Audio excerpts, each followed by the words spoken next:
December 7th, 1941, Pearl Harbor, Oahu Territory. The air reeked of bunker oil and cordite as Ensign Donald Stratton, 20-year-old seaman first class from the USS Arizona, clung to a flaming rope ladder 70 feet above boiling water. I could feel the skin on my hands peeling away like paper. The oil was on fire below us. Men were screaming in the water. I didn't think I'd make it across. Through the smoke and thunder of exploding magazines, he had just witnessed his battleship torn apart by a single Japanese bomb that killed 1,177 of his shipmates in 9 seconds. The USS Arizona Battleship 39 was no ordinary warship. Commissioned on October 17, 1916, during the First World War, she displaced 31,400 tons at standard load and stretched 508 feet from bow to stern. Her main battery consisted of 12 14-inch 50-caliber guns arranged in 4 triple turrets, each barrel weighing 61 tons and capable of hurling a 1,400-pound armor-piercing shell 21 miles with devastating accuracy. She was a Pennsylvania-class super dreadnought, designed when battleship doctrine still ruled naval warfare before carriers, before radar, before the very concept of air supremacy at sea. Her armor belt ran 13.5 inches thick at the waterline. Her conning tower boasted 16 inches of hardened steel. She could make 21 knots at flank speed, though her 4 Parsons-geared turbines generated only 34,000 shaft horsepower, making her slower than newer designs. But the Arizona was a floating city. Her crew numbered 1,544 officers and enlisted men by December 1941. She carried enough fuel oil to steam 8,000 nautical miles. Her secondary battery included 22 5-inch 51-caliber guns for anti-aircraft and surface defense, plus dozens of smaller caliber weapons. Below decks, her machinery spaces, powder magazines, shell rooms, and living quarters formed a labyrinth of steel compartments connected by narrow passages and steep ladders. Life aboard the Arizona followed the rigid rhythms of naval discipline. Reveille sounded at 0530, morning quarters at 0600, breakfast in shifts for 1,600 mouths.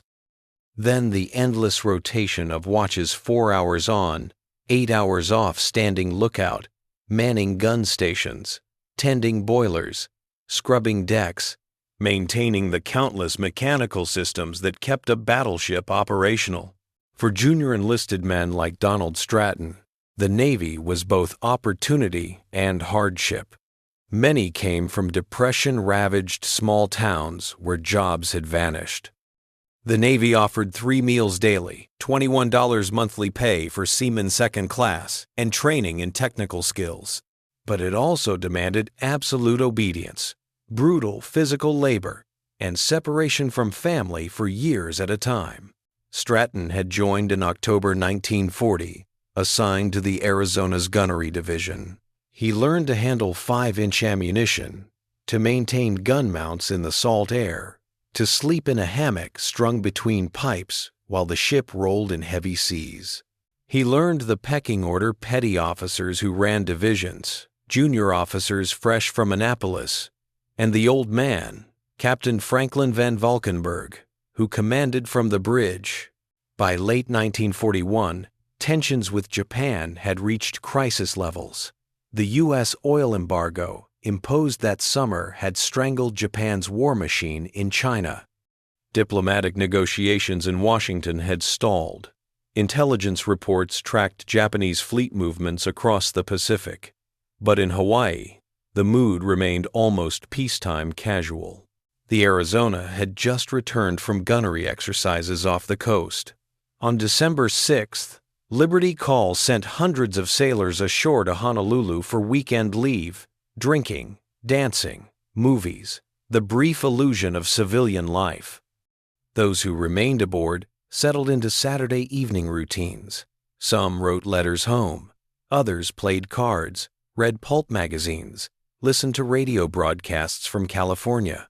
Stratton drew the midnight to 0400 watch on December 6th.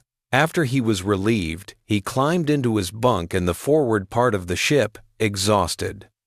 Around him, 1,400 other men slept in similar steel racks, stacked 3 high, separated by barely 2 feet of vertical space. The air smelled of sweat, machine oil, and the residual scent of evening chow beans and cornbread. No one suspected that Japanese aircraft carriers, the Akagi, Kaga, Soryu, Hiryu, Shokaku, and Zuikaku, had already launched their first wave from a position 230 miles north of Oahu. 183 aircraft, 43 Mitsubishi, a 6M0 fighters, 49 Nakajima B-5N Kate-level bombers carrying armor-piercing bombs modified from 16-inch naval shells, 51 HED, 3A Val dive bombers with 550-pound general-purpose bombs, and 40 Kate torpedo bombers with Type 91 aerial torpedoes. They had taken off in darkness at 0600, formed up over the carriers, and turned south toward their targets. Sunday morning, December 7th, broke clear and warm. Reveille sounded across Pearl Harbor at 0530 as usual. The Arizona's duty sections roused themselves for morning routines. Cooks in the galley prepared breakfast. Boiler room crews checked steam pressure. Deck divisions assembled cleaning gear for the daily scrub-down required by Navy regulations. At 0700, the ship's band assembled on the fantail to prepare for morning colors, the ceremonial raising of the flag at 0800. The Arizona sat moored at berth Fox 7 on Battleship Row, the southeast side of Ford Island. Ahead of her lay the repair ship Vestal, tied outboard. Astern sat the Tennessee with the West Virginia outboard of her. Across the harbor, other battleships formed neat rows. The Oklahoma, Maryland, California, Nevada. It looked like a peacetime fleet review. Stratton had just finished breakfast and was preparing to attend 0800 colors when the first wave struck. At 0755, Commander Mitsuo Fuchida's formation roared over the harbor at 3,000 feet. The torpedo bombers dropped to attack level 40 feet above the water and began their runs on Battleship Row from multiple directions. Dive bombers screamed down on Ford Island's airfields. High-level bombers approached from the north. The Oklahoma took 3 torpedoes in rapid succession and began capsizing. The West Virginia absorbed 6 torpedo hits and settled onto the harbor bottom. The California took 2 torpedoes forward and started flooding. Across the harbor, explosions erupted from hangars and parked aircraft. Black smoke rolled skyward. But the Arizona's position inboard meant she was partially shielded from torpedo attack by the Vestal. The initial minutes of the raid saw her spared the worst damage. Her anti-aircraft crews scrambled to man their stations, but the attack had achieved complete surprise. Ammunition boxes remained locked. Fire control systems weren't manned. The ship was still in port configuration, watertight doors open, boilers at minimal steam. Stratton had reached his battle station near Gun 10, a 5-inch 51 mount on the starboard side, amidships, when he heard the explosions. Through the smoke, he could see Japanese aircraft with red circles on their wings. He could hear the chatter of machine gun fire, the thud of heavier weapons, the screaming of diving aircraft. At approximately 0806, a single Nakajima B-5N Kate from the high-level bombing group released its payload while flying at nearly 10,000 feet. The bomb, an armor-piercing 16-inch naval shell fitted with tail fins, fell for nearly 30 seconds before striking the Arizona near Turret 2. What happened next remains one of the most catastrophic explosions in naval history. The bomb penetrated the armored deck and detonated inside or near the ship's forward magazines, which held over 1 million pounds of smokeless powder for the main battery guns. The resulting explosion, equivalent to nearly 2,000 tons of TNT, tore the entire forward section of the ship apart. The blast wave traveled at over 20,000 feet per second, faster than the speed of sound. Everything forward of the main mast simply disintegrated.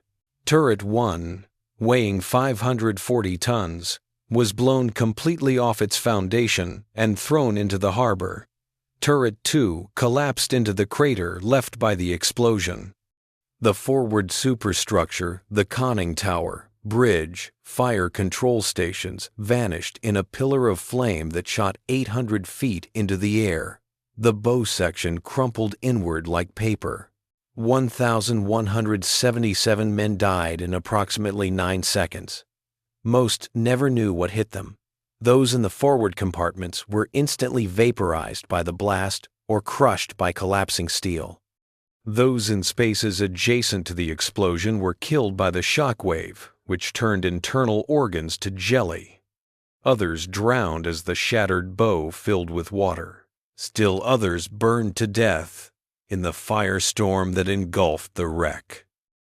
The explosion was so massive that it lifted the entire 31,000-ton hull partially out of the water. Fragments of steel and human remains rained down across Ford Island. The blast wave shattered windows in buildings a mile away. Sailors on other ships felt the concussion in their chests. A mushroom cloud of smoke and debris climbed into the tropical sky. Stratton, stationed amidships, survived the initial blast but found himself in hell. The ship listed to port. Fire covered the water surrounding the hull bunker. Oil from ruptured tanks had spread across the harbor surface and ignited. The heat was unbearable. Steel decks became too hot to touch. Paint blistered and peeled. Men caught in enclosed spaces roasted alive or suffocated from smoke inhalation. Around him, sailors were dying. Some jumped overboard into the burning oil and thrashed for seconds before the flames consumed them. Others remained at their stations, trying futilely to fight fires with equipment that no longer worked. Damage control was impossible. The forward fire mains had been destroyed, leaving no water pressure for hoses.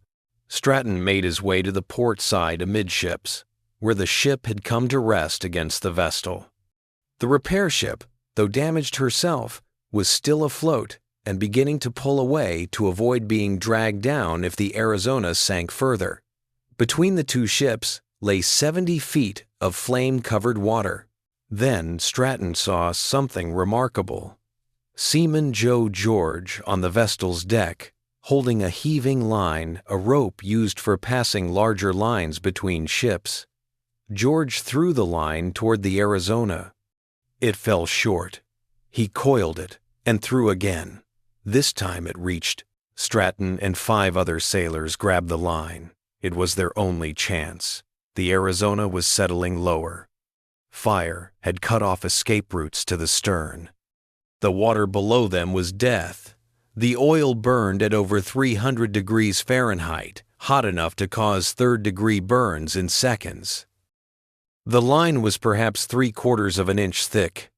It offered handholds every few feet knots tied to prevent slipping, but 70 feet of hand-over-hand traverse, while suspended above flaming water, required strength most men didn't possess.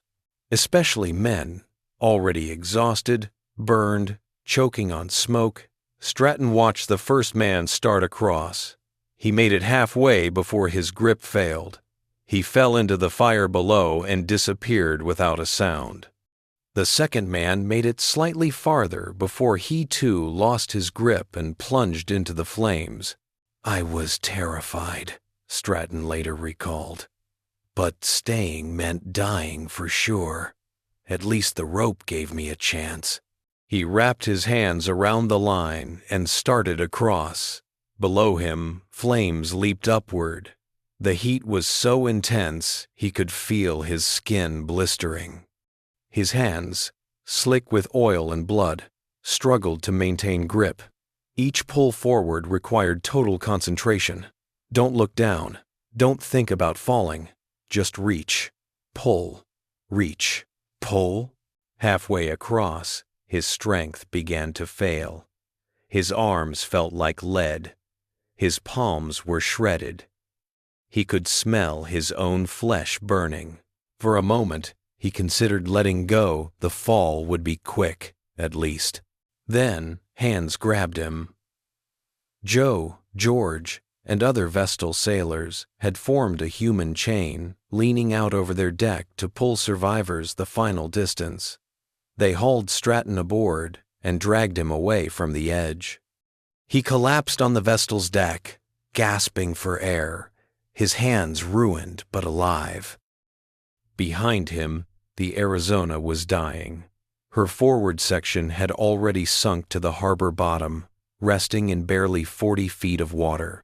The rest of the hull was settling slowly, listing further to port. Small secondary explosions continued to ripple through the wreckage as ammunition cooked off. The surviving crew members who had made it to the stern or jumped clear watched helplessly as their ship became a tomb. By 0830, the Arizona had settled on the bottom with only her superstructure, and after turrets above water, she would burn for 2.5 days. The heat was so intense that recovery teams couldn't approach the wreck for weeks. When they finally did, they found conditions too dangerous to recover most of the bodies.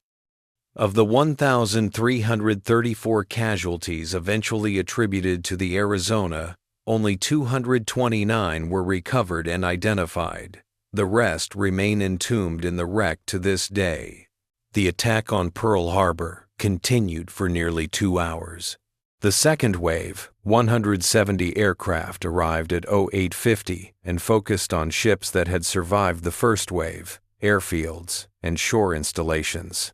But the Arizona's war was already over. For survivors like Stratton, the battle became about staying alive amid chaos. The Vestal, though damaged, remained afloat.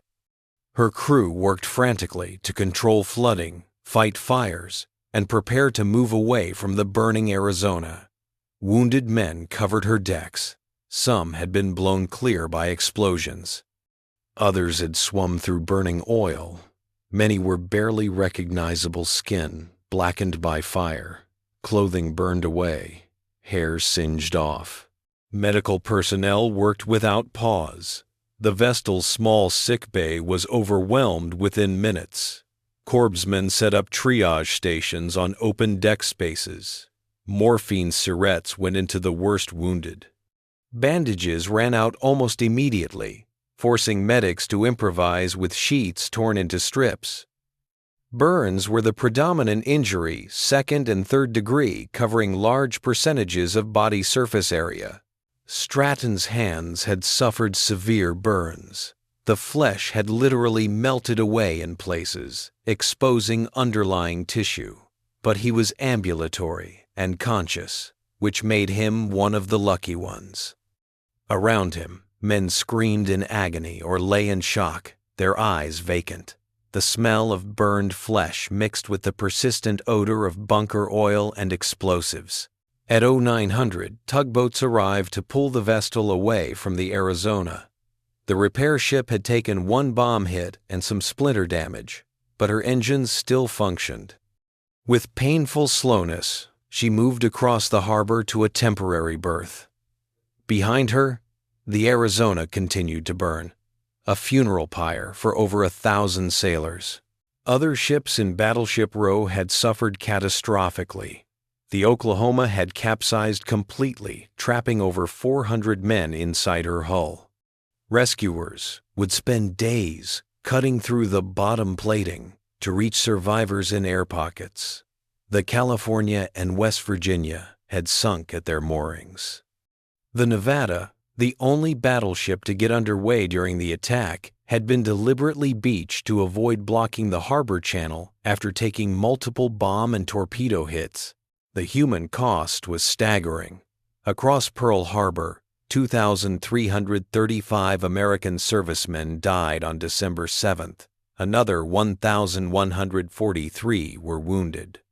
The Navy suffered the heaviest losses, 2,008 of its personnel killed. The Arizona alone accounted for nearly half of all American deaths that day. For the men who survived, trauma became a daily companion. Stratton spent weeks in the hospital as doctors treated his burns. The pain was excruciating, damaged nerve endings firing constantly, infection always threatening, the slow process of skin grafts and healing. But physical wounds eventually closed. Psychological injuries proved more persistent. He had nightmares about the rope crossing, the feeling of his hand slipping, the flames below, the men who didn't make it. He heard explosions that weren't there. He startled at loud noises.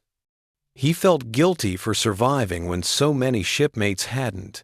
These were symptoms that wouldn't be named post-traumatic stress disorder for decades, but they were just as real. Other Arizona survivors faced similar struggles. Lauren Bruner, who escaped from the mainmast, carried scars across 70% of his body. John Anderson, who had been blown overboard by the explosion, watched his best friend die in the burning oil beside him. Russell Lotz survived in the aft damage control station, but spent hours listening to the screams of dying men trapped in flooded compartments he couldn't reach. Yet within days of the attack, survivors who could walk were volunteering to return to duty. The shock of Pearl Harbor had transformed America overnight. The peacetime mindset vanished. President Franklin Delano Roosevelt's address to Congress on December 8th, calling December 7th a date which will live in infamy, crystallized the national mood. War had come, and every able-bodied man wanted to fight back. The Navy needed every experienced sailor it could get. The Pacific Fleet had been grievously wounded but not destroyed. America's aircraft carriers, the Lexington, Saratoga, and Enterprise, had been at sea during the attack and remained operational. Dozens of cruisers, destroyers, and submarines were intact. The shipyards at Pearl Harbor, though damaged, remained functional. The fuel tank farms hadn't been hit. The repair facilities could be expanded. Within weeks, salvage operations began on the sunken battleships. The Oklahoma, California, and West Virginia would eventually be raised, repaired, and returned to service. But the Arizona was beyond salvage. The explosion had destroyed her structural integrity. Even if she could be raised, which Navy engineers determined was possible, but not worth the resources, she could never fight again. Instead, she became something else, a memorial and a grave. A decision was made to leave the wreck where it lay, to let the men entombed inside rest in the ship they had served. The Arizona would remain at Pearl Harbor permanently, a reminder of the price of unpreparedness and the cost of freedom. Stratton recovered enough to return to duty by early 1942. The Navy assigned him to the destroyer Stack, a Wickes-class 4 stacker from the First World War pressed back into service. It wasn't the same as the Arizona destroyers were smaller, faster, more cramped, but it was a warship, and that was all that mattered. He would serve for the remainder of the war, participating in campaigns across the Pacific, never forgetting the ship and shipmates he left behind. The final casualty count for the USS Arizona stood at 1,177 killed and 335 wounded, making her loss the single deadliest American naval disaster in history. Of the dead, only 229 bodies were recovered and released to families for burial. The remaining 948 remain entombed in the wreck, which still rests on the bottom of Pearl Harbor. 66 officers and 1,268 enlisted men died on the Arizona. Every rank from Rear Admiral to Mess Attendant 3rd Class was represented among the casualties. Captain Franklin Van Valkenburg, commanding officer, died on his bridge when the forward magazine exploded. He was posthumously awarded the Medal of Honor for remaining at his post and attempting to control the ship's defense even as the situation became hopeless. Rear Admiral Isaac Kidd, commander of Battleship Division 1, was also on the Arizona's bridge when the bomb struck. His remains were never recovered, though his Naval Academy-class ring was found fused to the conning tower by the intense heat. He, too, received the Medal of Honor posthumously. These were the only 2 Medals of Honor awarded for actions aboard the Arizona on December 7th. Other decorations followed. The Navy Cross went to several officers and enlisted men for heroism during the attack. Lieutenant Commander Samuel Fuqua, the senior surviving officer, received the Medal of Honor for organizing firefighting efforts and the evacuation of wounded despite being injured himself. Numerous Bronze Stars and Letters of Commendation recognized individual acts of courage, but for most of the dead, recognition came slowly. The Arizona's crew had simply been at their duty stations when death arrived. There were no heroic charges, no dramatic last stands, just ordinary sailors overwhelmed by a weapon they couldn't fight. Their heroism was quieter, staying at their posts, helping shipmates, dying at their stations because that's what duty required. The ship herself received 7 battle stars for her service from 1916 to 1941, though she never fired a shot in anger during World War II. Her name was stricken from the Naval Vessel Register on December 1, 1942, officially ending her commissioned life. But her story was far from over. In 1949, the Navy erected a memorial platform over the Arizona's submerged remains. It was a simple structure at first, just a flagpole and small deck where sailors could render honors. But in the 1950s, as Pearl Harbor survivors aged and the attack receded into history, momentum grew for a permanent memorial. Alfred Price, a Viennese-American architect who had been interned as an enemy alien after Pearl Harbor, designed the structure. His concept was a white concrete bridge spanning the wreck without touching it, symbolizing both defeat and ultimate victory.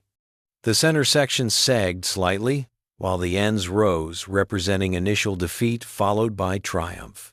The USS Arizona Memorial was dedicated on May 30, 1962, Memorial Day. It cost $500,000, partly funded by a benefit concert by Elvis Presley. The structure measures 184 feet long and is accessible only by boat from the Pearl Harbor Visitor Center. Inside, a shrine room lists the names of all 1,177 dead, engraved on marble. The memorial quickly became one of America's most visited historic sites. Over 2 million people visit annually, making it the most popular visitor destination in Hawaii. They come to honor the dead, to understand the attack, to contemplate the costs of war. Rangers from the National Park Service lead tours, explaining the events of December 7th and the stories of individual crew members. The Arizona herself remains an active military cemetery and war grave.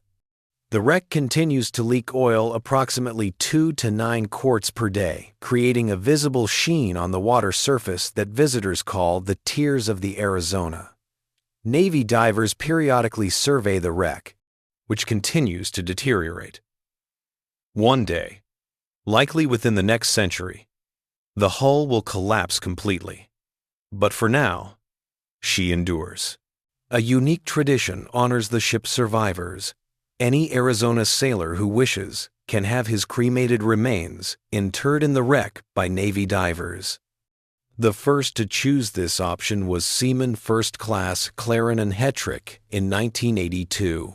Since then, Over 40 Arizona survivors have been returned to their ship. Stratton joined them in February 2020 after living to age 97. The Arizona's story influenced naval warfare doctrine profoundly. Her destruction proved that the battleship era had ended. Aircraft carriers became the capital ships of the fleet. Pearl Harbor demonstrated the vulnerability of surface vessels to air attack, leading to massive increases in anti-aircraft armament on all warships. The attack also proved the value of damage control. Training the ships that survived did so because their crews fought fires and flooding effectively. The broader impact on America cannot be overstated. Pearl Harbor unified the nation like nothing before or since. Isolationism vanished overnight. Recruitment stations overflowed with volunteers. Women entered the workforce in unprecedented numbers. The entire economy shifted to war production. Within 4 years, America built a two-ocean navy, created the most powerful air force in the world, and fielded armies across the globe. The Arizona's sacrifice helped forge that transformation. Her death became a rallying cry. Remember Pearl Harbor. War bonds featured her image. Recruiting posters invoked her name. Newspapers published stories of her crew's bravery. She became the symbol of American resolve, attacked without warning, grievously wounded, but never defeated in spirit. Today, the Arizona's legacy continues through multiple channels. The battleship's silver service, the formal dining pieces used for official occasions, is displayed at the Arizona State Capitol Museum in Phoenix. Her bell, recovered during salvage operations, sits in the Student Union at the University of Arizona. Portions of her superstructure were salvaged and incorporated into memorials across the country. The Navy maintains her legacy institutionally. Modern guided missile cruisers and destroyers carry her spirit forward. Though no ship has borne the name Arizona since her loss, a unique honor. Her crew's descendants form associations, preserving stories and artifacts. Historians continue to study the attack, producing books, documentaries, and academic papers that ensure the lessons of December 7th remain relevant. The Japanese learned the truth at Midway, Guadalcanal, and across the Pacific that destroying ships was one thing, but breaking American will was impossible. The generation that survived Pearl Harbor built the arsenal that won the war. Donald Stratton returned to the Arizona Memorial in 2001 after 59 years away. He stood on the white bridge above his sunken ship and wept. "They're still down there," he told a reporter. "My friends, my shipmates, they never got to go home. I think about them every single day. Their story must be remembered."